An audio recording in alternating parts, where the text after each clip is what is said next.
하나님께서 내리실 그 마지막 재앙을 앞두고 이제 마지막 재앙이 뭐였죠? 장자의 죽음. 그렇죠?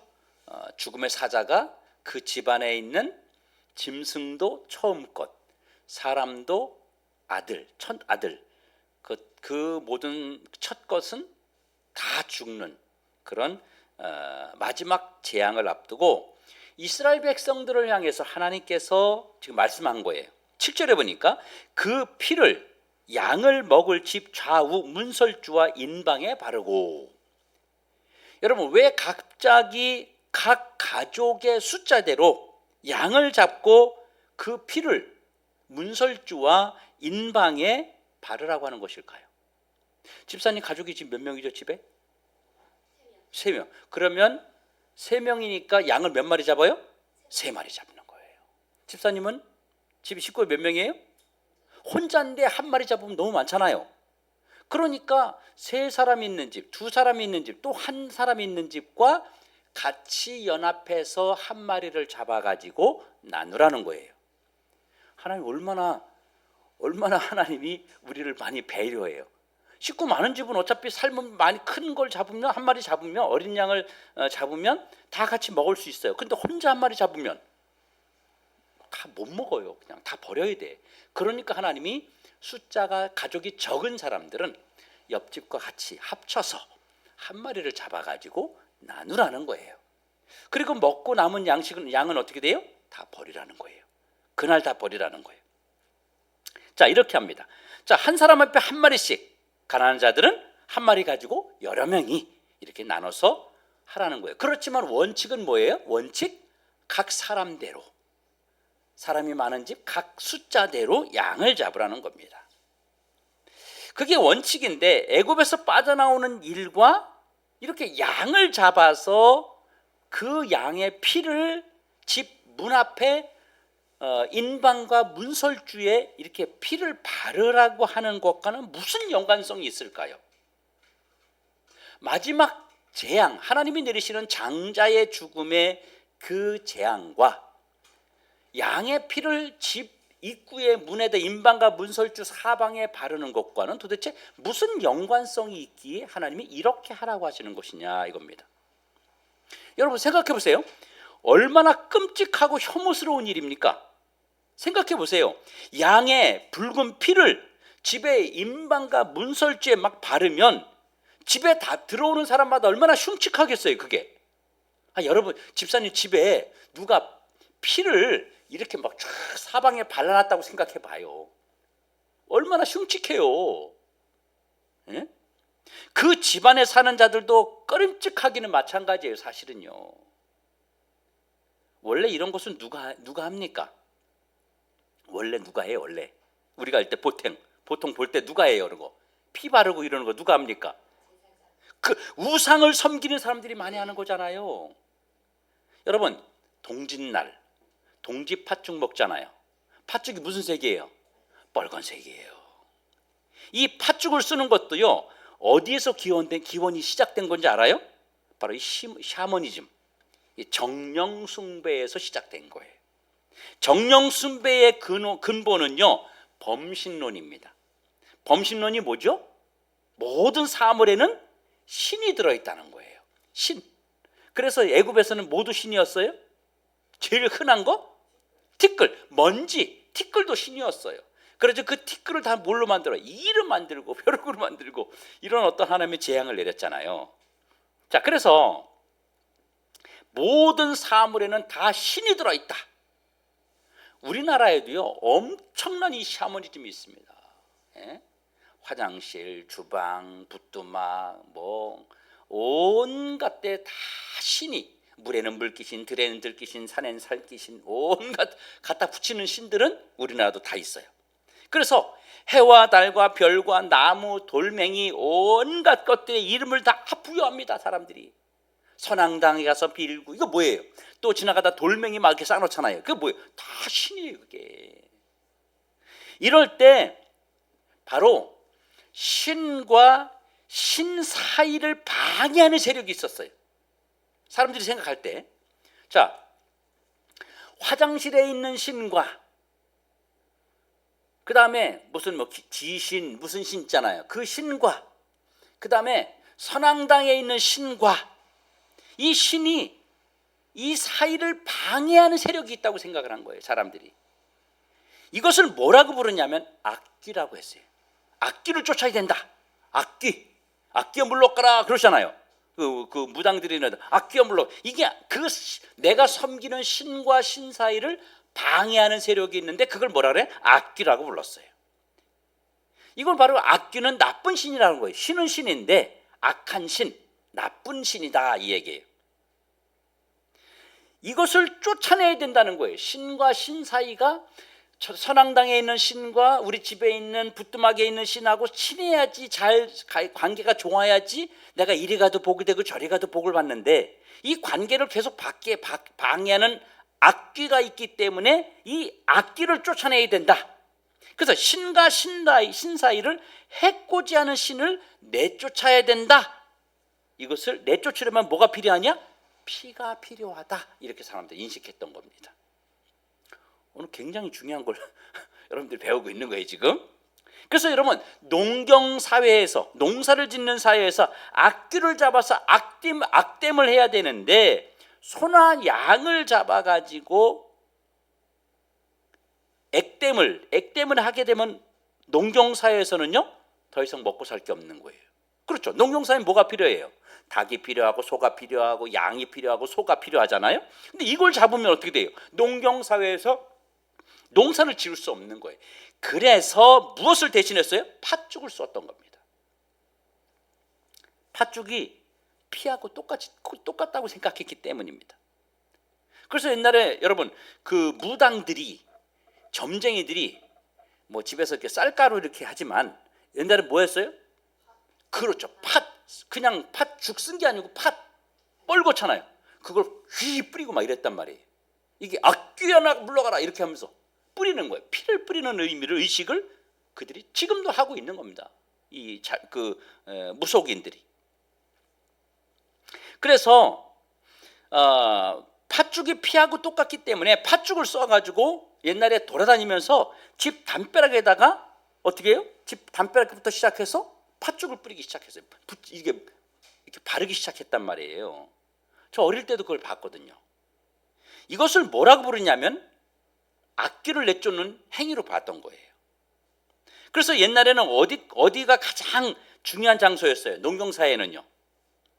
가축이 잠자는 자리가 외양간 이런 데가 이 농경사회에서는요. 가축이 재산이고 가축이 생명이었습니다. 그래서 가장 먼저 집을 보호하기 위해서 자기 집에 뿌리고 그 다음에는요 외양간에 뿌리고 그리고 어떤 경우는요 소나 이런 데 등어리다가 옆구리 같은 데다가 팥죽을 묻혔단 말이에요. 그래서 악귀를 내쫓는 의식을 했던 겁니다. 여러분 절 표시가 뭐죠? 만자죠. 이렇게 생겼잖아요. 이게 절 표시잖아요. 그렇죠? 이게 절 표시잖아요. 그렇죠? 이게 절이에요. 근데 이걸 피면 뭐가 돼요? 쭉 다 피면 십자가 되는 거예요. 아니 뭘 절 표시를 처음 본 사람처럼 이렇게 아니 기억을 못 할까 봐. 이상해서요? 뭐 이상해? 우리는 아무것도 예수 안에서는요. 예수가 최고의 능력이기 때문에 아무것도 아니에요 이러거든요. 귀신들도 아무것도 아닌데 뭘 그렇게. 자, 그래서 이걸 다 피면 뭐가 돼? 십자가가 되는 거예요. 이것이 결단코 우연이 아닙니다, 여러분. 이런 것들이 다 어디에서 기원이 됐냐면 바로 기독교 문화에서 기원이 된 거예요. 절간 표시를 펴면 예수님을 믿어야 되니까.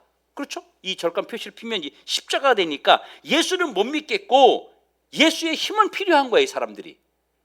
십자가 보혈에 피는 그 능력은 필요했던 거예요. 그래서 끝에를 구부린 겁니다.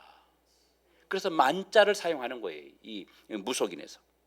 이런 것들이 다 거슬러 올라가면 기원이 어디냐? 예수님입니다.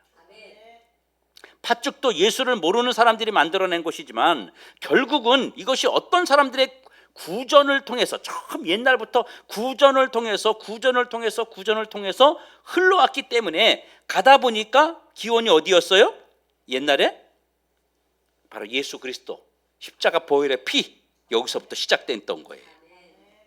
그 옛날 사람들은요, 팥죽을 통해서 악귀를 쫓아낼 수 있었다고 믿었던 겁니다. 실제로 옛날에는 동짓날 대문이나 담벼락이나 팥죽이 많이 묻어 있었단 말이에요. 옛날에는 오래 지나면 괜찮지만 처음에는 굉장히 흉측했어요. 남의 담벼락 지나가면 빨간 팥죽을 이렇게 푹 뿌려놓고. 자, 유월절에 어린 양을 잡아서 좌우 문설주에 바르라고 했을 때 사람들이 대충 발랐을까요? 내 집이라고 해서 하나님이 자, 양을 잡아서 그 피를 집에 인방과 문설주에 쭉 발라라. 바르면 거기는 죽음의 사자가 그 집은 넘어갈 것이다. 패스오버, 유월 넘어간다. 넘어갈 것이다. 라고 말을 딱 들었을 때 이스라엘 백성들이 피를 대충 발랐겠냐고요. 생각해봐요. 저 같으면 대충 안 발랐을 것 같아. 많이 발랐을 것 같아. 왜? 혹시나 죽음의 천사가 왔다가 조금 발라 있으면 이 집은 실수할까 봐 이런 생각 우리 하지 않아요? 인간이니까? 아니 하지, 당연히 하죠. 그리고 어떻게 발라요? 잔뜩 바르는 거예요. 잔뜩 막 손으로 막 해서 아니면 뭐 이렇게 큰 걸로 해가지고 막 넓게 막 2번 3번 바르는 거예요. 왜? 혹시나 죽을까 봐는 두려움 때문에. 혹시나 나도 죽으면 어떻게? 이것 때문에. 그러니까 이게 많이 칠했으니까 그 집집마다 어떤 생각이 들어요? 더 흉측한 거예요. 조금 바르면 괜찮은데 많이 바르니까 더 흉측한 거예요. 그러니 이것이 지금 보통 문제가 아니라는 거죠. 내용적으로 보면, 자, 현재 내용 보면 애굽이 초상집이에요. 지금 애굽이 아들들 장자들이 막 죽어나가요. 초상집인데 분위기상으로는 이스라엘 집이 지금 초상집처럼 보이는 거예요. 그렇죠. 분위기는 실제로 애굽 사람들, 그 이스라엘 백성들은 이거 피를 발랐으니까 이스라엘 백성들 중에서도 이걸 믿지 않는 사람들은 다 죽었어요. 하나님의 말씀을. 근데 믿고 칠한 사람들은 밖에서 봤을 때, 외형적으로 봤을 때는 실제로 지금 죽어서 초상집은 어디가 초상집이에요? 애굽 사람 집이에요. 그런데 밖에서 봤을 때는 이스라엘 백성 집이 더 초상집같이 보이는 거예요. 피를 발랐으니까. 자, 왜 이런 일을 하라고 하셨을까요? 그러면 그것도 어린 양 중에서도 흠없는 1년 된 수컷으로 준비해서 정한 날, 정한 시간에 잡아서 그 피를 좌우 문설주와 인방에 바르라고 했습니다. 이 피가 애굽에 쏟아지는 재앙과 도대체 무슨 연관이 있기에 이스라엘 백성들의 집에만 이 피를 바르라고 하는 것일까요? 어린 양의 피가 하나님의 재앙을 막는 무슨 효험이라도 있었단 말입니까? 저는 이런 생각도 해봅니다. 애굽 사람들 집에 다 죽었을까? 그렇진 않았다고 봐요. 아마 그 중에는 이스라엘 백성들이 종으로 노예로 살았잖아요. 근데 애굽 사람으로 주인으로 살던 애굽 사람들이 다 나쁜 사람들은 아니었을 거란 말이에요. 그 중에는 자기가 부리고 있는 노예고 종이지만 그래도 그 종한테, 주인한테 잘해준 이 노예한테 그래도 인격적 대우를 해주는 주인이 있지 않았겠어요? 우리 조선시대에는 저 양반들이 종들을 막 다 그렇게 부렸나요? 아니에요. 그 중에 정말 인격적인 주인들이 있었어요. 그럼 뭐라 그래요? 나중에 노예 종문서를 주면서 이제 너 떠나라. 그래도 뭐라 그래요? 주인이요, 난 여기 살겠습니다. 저는 주인님만, 대감님만 모시고 평생 살겠습니다. 저를 내보내지 마십시오. 이런 종들도 있어요, 없어요? 있었단 말이에요. 그러니까 애굽인이었지만 이 이스라엘 백성들이 얘기해 주는 주인이 없었을까요? 이거 이렇게 하면 산답니다. 주인님 따라하십시오. 근데 그렇게 정말 믿고 한 사람들은 살았겠죠. 그 집은 살았겠죠. 그러나 대다수의 거의 99.8%, 10%, 거의 99.9%는 다 죽었겠죠. 장자들이, 첫 번째 것이. 자, 그러면 예수님의 피가 무슨 효험, 능력이 있는 것일까요? 여러분, 부적은 무슨 색깔로 만듭니까? 부적 빨간색으로 만들어요. 부적 만들 때 파란색 봤어요? 없어요. 다 빨간색이에요.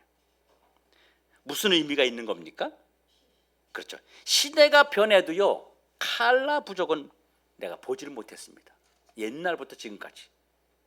전 세계에 가보면요, 모든 부족은 다 빨간색입니다. 일본에도요, 우상 천지인데 다 빨간색이에요. 중국에 가면 더 빨간색이에요. 중국 사람들은요, 빨간색을 이 복으로 생각해요. 복. 빨간색. 왜? 피를 바르면 죽음의 사자가 넘어가는 거잖아요. 이게 거기서부터 유래가 돼서 이게 쫙 퍼지면서 이렇게 된 거예요. 왜 그럴까요? 화를 막아주기 때문에 복으로 생각했던 거예요. 죽음, 화, 이걸 막아주기 때문에 이 중국인들도 복으로 생각해서 빨간색을 그렇게 좋아하는 겁니다. 여러분, 어린 양의 피가 정말 효험이 있을까요? 그러면 있습니다.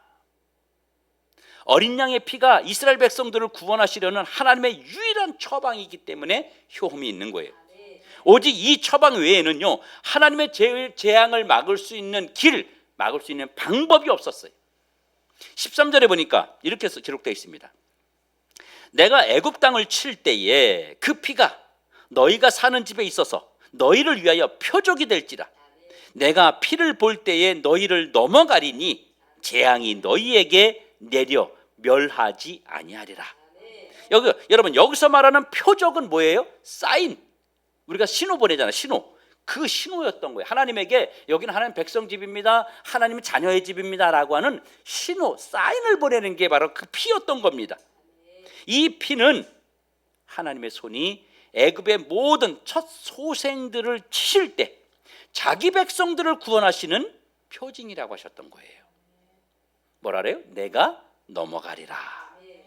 바로 이거는 하나님께서 죽음의 사자를 통해서 애굽의 첫 것을 심판하실 때 그 피를 보고 그 피가 발라진 집을 넘어가게 하심으로 그 집과 그 가족들을 구원하시겠다는 하나님의 약속이었습니다. 하나님과 그 백성 사이에 서로 신호였던 거예요. 신호. 하나님 백성이라는 신호. 자, 그 피가 너희 사는 집에 있어서라고 했는데 그 피가 발라진 집 안에 있어야 구원을 받았습니다. 피는요, 집에다가 발라놓고 마당에 있으면 죽습니다. 무슨 일인지 아시죠? 피를 집 문지방에 발라놓고 마당 바깥에 나가 있으면 죽습니다. 이스라엘 백성도 죽었어요. 그거는요. 그 누구도 예외가 될 수 없었어요. 그 피를 벗어나면 죽음이었어요. 문 좌우 인방과 문설주에 바르는 것은 피가 발라진 문 안에 있으라는 말이에요. 문 안에. 피가 발라진 문 밖으로 나오지 말라는 이야기를 하고 있는 거예요. 문 밖에 나오지 마. 만약에 그런 장소적인 의미가 없다면 어떻게 바르라고 했을 것 같아요? 이 장소적인 의미요. 자, 장소, 어떤 장소, 집 안 또는 창고 안, 아니면 건너방 안, 이런 장소적인 의미가 없으면 어떻게 바르라고 했을 것 같아요? 내 자신에게 바르라 하지 않았겠어요? 아니, 얼마나 간단해. 이 피를 이마에 발라라. 얼마나 좋아. 그냥 피 쫙 바르고 있으면 아무 데나 돌아다니면 괜찮겠죠. 왜? 나 피 발랐으니까. 그러면 밖에 나가 있어도 괜찮겠죠. 근데 하나님은 그렇게 말씀하지 않고 집에 바르라는 거예요. 너희 집, 너희 창고, 너희 골방, 너희 구석진 건너방, 이 문에다가 바르라는 거예요. 그리고 그 안에 있으라는 거예요. 여러분, 장소적 의미가 굉장히 중요합니다. 장소적 의미. 이건 무엇을 말하는 거예요? 이 장소적 의미를 어디를 말하는 거예요? 교회를 말하는 겁니다. 여러분, 교회. 집, 하나님이 정하신 그 집 안에 있어라. 교회를 그래서 뭐라 그래요? 아버지의 집이라 그러잖아요. 아버지의 집. 그래서 이 교회 안에 거해야만 한다는 거예요. 아, 나 교회 안 가도 돼. 나 혼자 그냥 무교제의로 혼자 예수 믿으면 되는 거지. 아, 믿기만 하면 천국 가는데 뭐 천만에 만만에입니다. 반드시 집 안에 거해야 돼. 반드시 교회를 중심으로 신앙생활하고 교회를 중심으로 생존해야만 하는 겁니다. 자, 그 피가 너희의 표적이 될 것이라. 그 피가 살리는 그 표적이라는 거예요. 그 피가. 그 피 안에 생명을 지키는 표적이 있습니다. 그 피로 생명을 얻은 자가 바로 표적입니다. 그 피로 생명을, 그 피 때문에 생명을 죽지 않고 살아난 자가 하나님 백성이라는 표적이에요. 그게. 자, 재앙이 너희를 멸하지 않으리라. 그 피가 재앙을 이기는 능력이 되는 겁니다. 그 피가, 오직 그 피가 멸망을 피하게 했습니다. 그 피가 죽음의 재앙을 넘어가게 한 것입니다. 죽음을 이기는 능력, 생명을 이기는 능력, 죽음의 권세를 뛰어넘게 하는 능력이 어디에 있다? 피에 있다는 거예요. 여러분 14절에는요, 너희는 이 날을 기념하여 여호와의 절기를 삼아 영원한 규례로 대대로 지킬지니라. 자, 그 피가 자기들의 생명을 지킨 날을 영원히 기념함으로, 그래서 기념해서 지킴으로 영원히 잊지 말고 뭐 하라고? 감사하고 그 감사함으로 기억하라는 겁니다. 리멤버 했다래. 리멤버, 기억했다는 겁니다. 성도 여러분, 우리에게도 심판의 날이 다가옵니다. 저와 여러분에게도 심판의 날이 다가오고 모든 인생에게는 심판의 날이 다가옵니다. 이 죽음의 날과 심판의 날은요, 누구도 피할 수 없는 날입니다.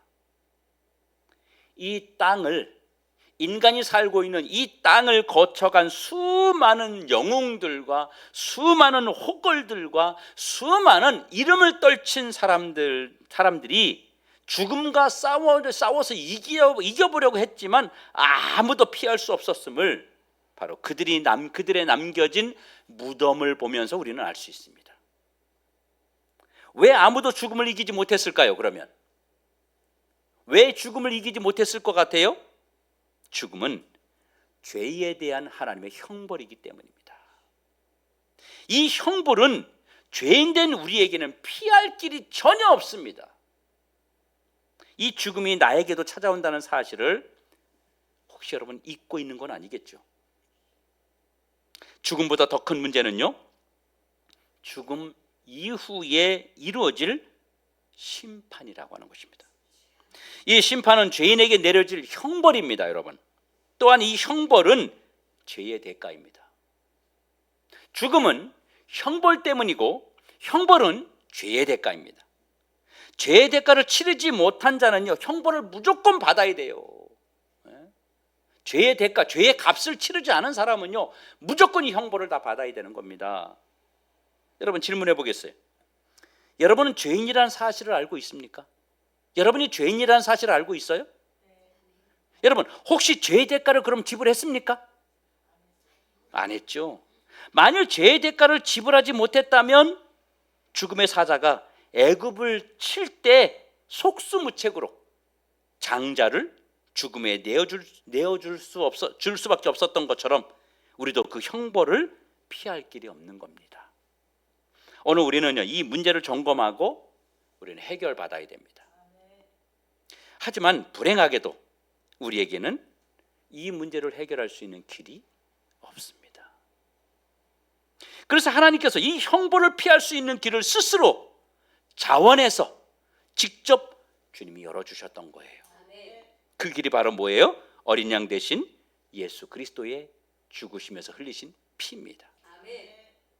예수님은요, 나를 살려주시려고 이 땅에 오셔서 어린 양처럼 죽임을 당하셨어요.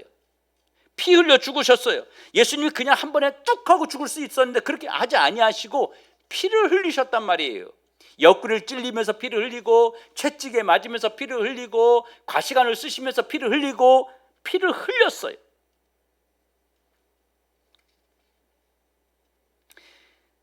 내가 치러야 할 바로 죄의 대가를 대신 지불해 주셨던 겁니다. 그리고 내가 그 피를 믿음으로 영생을 얻을 수 있는 길을 저와 여러분에게 주님이 열어주셨던 겁니다. 여러분 어린 양의 피를 집 좌우 문설주에 바른 자는요, 죽음의 사자가 지나간 것처럼 어린 양 예수의 피를 바른 자는, 즉 믿는 자는 누구든지 구원을 받게 된다는 사실입니다. 믿는 자는 영원한 죽음, 지옥의 형벌, 이것의 문턱을 넘어가게 하시는 것입니다. 죽음은 문을 여는 것이에요. 죽음은 문을 여는 거예요. 죽음은 천국의 문을 열고 지옥의 문을 여는 것입니다. 하나님이 우리를 처음에 인간을 만드시고 에덴 동산에 두었습니다. 그렇죠? 인간을 어디에 만들어 놨어요? 에덴 동산에 만들어 놨어요. 이때 우리는요, 영원히 존재하는 자였습니다. 아담과 하와는 죽는 자가 아니었고 영원히 존재하는 자였어요. 그런데 우리가 하나님께 범죄함으로 우리가 영생의 장소에서 쫓겨났어요.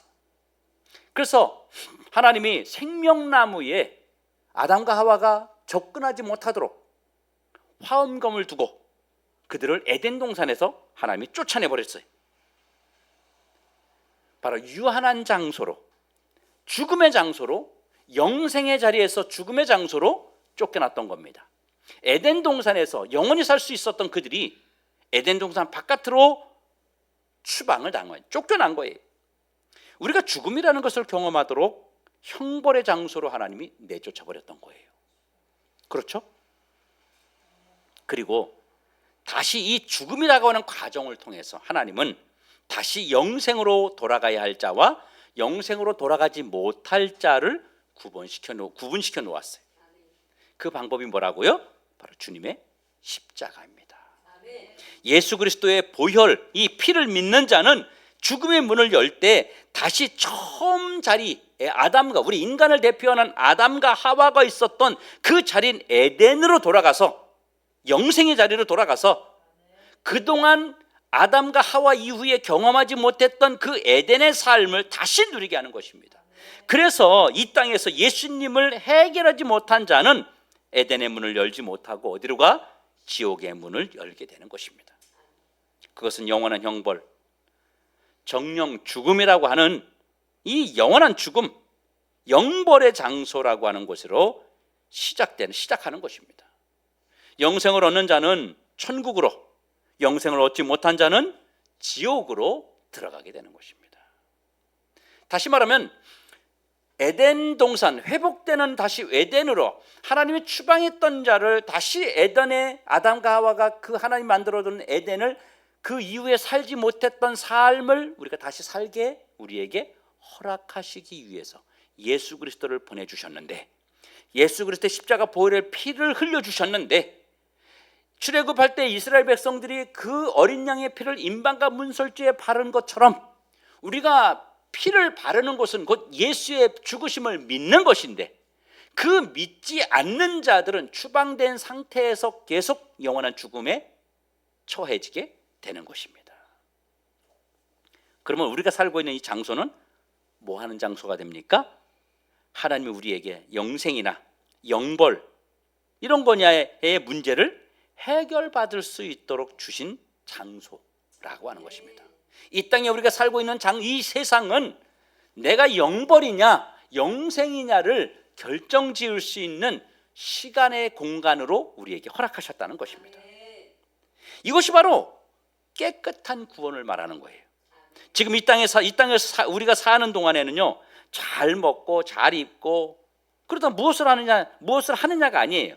우리가 어떻게 사느냐가 중요한 게 아니에요. 우리가 여기서 사는 동안 어디 문을 열 것인가를 결정하는 장소라고 하는 겁니다.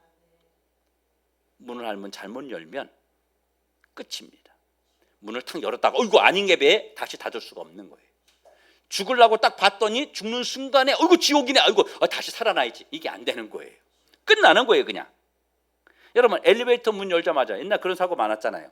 엘리베이터 문 그냥 쭉 열리는데 그것도 그냥 다 엘리베이터 올라온 줄 알고 그냥 쑥 내려갔다가 떨어져 죽은 사람들 사건도 막 있잖아요. 문만 열린 거예요. 엘리베이터 안 왔는데 바로 헛디뎌 그냥 죽는 거죠. 여러분 그게 지옥이에요. 문을 열었는데 내가 타고 가야 될 엘리베이터가 도착하지 않았다면 그건 지옥입니다. 내가 문을 열었는데 주님이 천국 엘리베이터를 준비하고 있었다면 그건 영생이겠죠. 은혜입니다. 죽음의 문을 여는 것이에요. 죽음은 어느 정도의 시간 동안 이루어지느냐면요, 찰나에 일어나는데 0.0000001초에 아마 그거보다 더 할 거예요. 아주 순식간에 결정나는 겁니다. 이 땅에서 천국 가는 시간이 0.0000001초에 아주 찰나에 천국으로 가는 겁니다. 천국이냐 지옥이냐는 한 번 문이 열리면 끝입니다. 한 번으로 결정된다. 다시는 못 닫는 거예요. 그리고 다시는 못 여는 거예요. 천국이냐 지옥이냐는 한 번 문 열면 결정되고 결정된 이후에는 다시는 기회가 존재하지 않는다는 겁니다. 여러분, 오직 이 길 외에는요 다른 길이 없습니다. 이 길 외에는 다른 길이 없어요. 사도행전 4장 12절에 다른 이로서는 구원받을 수 없나니 천하 사람 중에 구원받을 만한 다른 이름을 우리에게 주신 일이 없다. 예수 외에 구원받을 수 있는 다른 것을 우리에게 주시지 않았다는 거예요.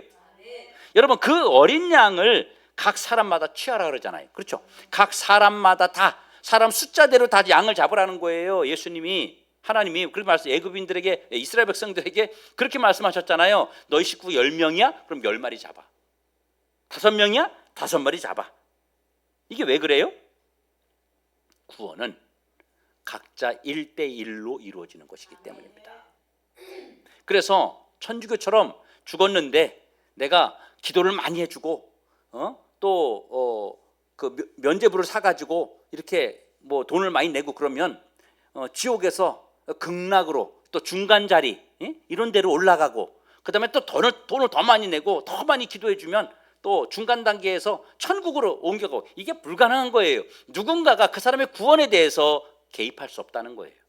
1대1로 하나님하고 나하고 단둘이 관계에서 이루어지는 거기 때문에 누구의 도움도 받을 수 없다는 것을 말하기 위해서 각 식구 인원 수대로 양을 잡으라고 말씀하신 겁니다.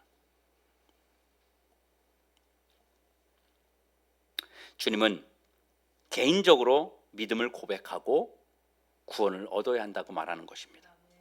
아직도 이 구원의 길에서 망설이는 분이 있다면 오늘 예수님의 피를 믿음으로 온몸에 바르십시오. 내가 예수를 믿는 것이 바로 예수의 피를, 어린 양의 피를 내 온몸에, 내 집안에 바르는 것과 똑같은 것입니다. 예수님을 믿음으로 유일한 구원의 주로 믿어버리면 그것이 내가 예수님의 피를 내 몸에 바르는 것입니다. 믿음으로 예수님을 구원의 유일한 소망으로 영접하시고 여러분, 우리 모두 영생의 복을 누립시다. 지금도 하나님은요 예수님의 피로만 구원을 이루십니다. 지금도 이 세상 끝날까지 이 약속은 단 한 번도 변한 적이 없고 앞으로도 변하지 않습니다. 다른 방법으로 구원 얻을 수 있는 길을 우리에게 절대로 주님은 제공하지 않습니다. 사도행전 16장 31절에 주 예수를 믿으라, 그리하면 너와 내 집이 구원을 받으리라. 바로 이게 바로 피를 바르는 일이에요. 피를 바르는 일. 예수를 믿는 것, 그래야 구원을 받는데요. 어린 양의 피를 발라야만 구원을 받는데요. 이게 바로 피 바르는 일입니다. 예수를 믿는다는 것은 내가 살고 있는 나의 삶에 바로 피를 바르는 것입니다. 온통 집안에 예수의 피바다가 되는 겁니다. 예수님의 보혈의 능력이에요. 이것보다 더 큰 능력은 없습니다, 여러분. 우리가 아무리 능력해도 예수님의 보혈보다 더 강한 능력은 없습니다. 나와 내 집에 예수님의 피를 바르고 구원에 이르게 하시는 그런 능력을 여러분들이 믿고 행하시기 바랍니다. 온통 우리의 삶에, 우리의 집안에 예수의 피바다가 되어야 돼요. 예수의 보혈의 능력이 있어야 됩니다. 그래서 그 예수의 능력 때문에 우리에게 찾아오는 그런 문제들이 해결되는 겁니다.